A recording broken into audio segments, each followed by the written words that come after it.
ಮಾಡ್ತೀವಿ ಅಂತ. ಒಂದು ನಿಗಮದಲ್ಲಿ 10,100 ನಿಗಮದಲ್ಲಿ 10,000 ಹುದ್ದೆಗಳ ಖಾಲಿ ಇದೆ. ಮತ್ತೆ ನಮ್ಮ ಮಾನ್ಯ ಕೃಷಿ ಸಚಿವರು ಇಲ್ಲೇ ಇದ್ದಾರೆ. ಅವ್ರ ಇಲಾಖೆಯಲ್ಲಿ ಎಷ್ಟಿದೆ ಹುದ್ದೆ ಅವರೇ ಮೊನ್ನೆ ಹೇಳಿದ್ದಾರೆ. 8 ವರ್ಷದಿಂದ ನಾವು ಖಾಲಿ ಹುದ್ದೆಗಳನ್ನ ಭರ್ತಿನೇ ಮಾಡಿಲ್ಲ ಅಂತ ಹೇಳ್ತಾರೆ. 8 ವರ್ಷ ಆಯಿತು ಭರ್ತಿ ಮಾಡಿ ಅಂತ. ಹಿಂದಿನ ಕುಮಾರಸ್ವಾಮಿ ಅವ್ರ ಕಾಲದಲ್ಲಿ ಭರ್ತಿ ಮಾಡಿರೋದು ಬಿಟ್ಟರೆ ಈಗೇನು ಹಿಂದೆ ಕುಮಾರಸ್ವಾಮಿ ಅವ್ರ ಕಾಲದಲ್ಲಿ ಭರ್ತಿ ಮಾಡಿರಲಿಲ್ಲ. ಕುಮಾರಸ್ವಾಮಿ ಅವರು ಮುಖ್ಯಮಂತ್ರಿ ಆದಾಗ 10-15 ವರ್ಷ ಆಗಿದೆ. ಈಗ ತಾನೇ ಸಹಿ ಮಾಡಿಬಿಟ್ಟು ಕರ್ನಾಟಕ ಎಜುಕೇಷನ್ ಅಥಾರಿಟಿಗೆ 940 ಜನನ ಫಿಲಪ್ ಮಾಡಲಿಕ್ಕೆ ಎಕ್ಸಾಮಿನೇಷನ್ ಮಾಡಬೇಕು ಅಂತ ಹೇಳಿ ಈಗ ಆರ್ಡರ್ ಮಾಡಿ ಬಂದಿದ್ದೀನಿ. ಆಯ್ತು ಸರ್, ಒಂದು ಥ್ಯಾಂಕ್ಸ್ ಹೇಳಿ ನಮ್ಮ ಸರ್ಕಾರ. ಆಯ್ತು, ಈಗ ನಾನು ಹೇಳೋದು 10 ವರ್ಷ ಆದ್ಮೇಲೂ ಮಾಡ್ತಾ ಇದ್ದಿಲ್ಲ. ಅದಕ್ಕೆ ಒಂದನೇ ಸಲ್ಲಿಸೋಣ ನಮ್ಮ ಚಲುವರಾಯಸ್ವಾಮಿ ಅವರಿಗೆ.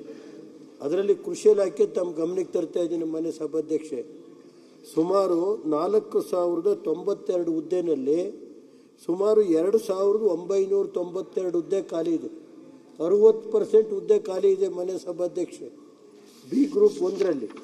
ಅದೇ ರೀತಿ ಮನೆ ಸಭಾಧ್ಯಕ್ಷರೇ ಸಿ ಗ್ರೂಪ್ನಲ್ಲಿ 2,640ಕ್ಕೆ ಸುಮಾರು 1,440 ಹುದ್ದೆಗಳು ಖಾಲಿ ಇದೆ. ಅದೇ ರೀತಿ ತಮ್ಮ ಬಾಕಿ ಮತ್ತು ಡಿ ಗ್ರೂಪ್ನಲ್ಲಿ 8,000ದಲ್ಲಿ 5,600 ಹುದ್ದೆಗಳು ಖಾಲಿ ಇದೆ. ಒಟ್ಟು ಮಾನ್ಯ ಸಭಾಧ್ಯಕ್ಷರೇ ಸುಮಾರು 8,000 ಹುದ್ದೆಗಳು ಕೃಷಿ ಇಲಾಖೆ 1ರಲ್ಲಿ ಖಾಲಿ ಇದೆ. ಮೋರ್ ದೆನ್ 60% ಹುದ್ದೆ ಕೃಷಿ ಇಲಾಖೆ 1ರಲ್ಲಿ ಖಾಲಿ ಇದೆ.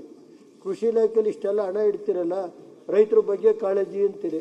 8,000 ಹುದ್ದೆ 60% ಖಾಲಿ ಇದ್ದರೆ ಏನು ಕೃಷಿ ಇಲಾಖೆಯಲ್ಲಿ ಏನು ಅಸಿಸ್ಟೆಂಟ್ ಡೈರೆಕ್ಟ್ರು ಬಿಟ್ಟರೆ ಬಾಕಿ ಹುದ್ದೆಗಳೆಲ್ಲ ಪೂರ್ತಿ ಖಾಲಿ ಇದೆ ಅಂತ ಹೇಳ್ಬೇಕಾಗುತ್ತೆ. ಅಸಿಸ್ಟೆಂಟ್ ಡೈರೆಕ್ಟ್ರೇ ಕಸ ಗುಡಿಸೋ ಪರಿಸ್ಥಿತಿ ಬಂದಿದೆ. ಮನೆ ಸಭಾಧ್ಯಕ್ಷರೇ ಅದೇ ರೀತಿ ತೋಟಗಾರಿಕೆ ಇಲಾಖೆ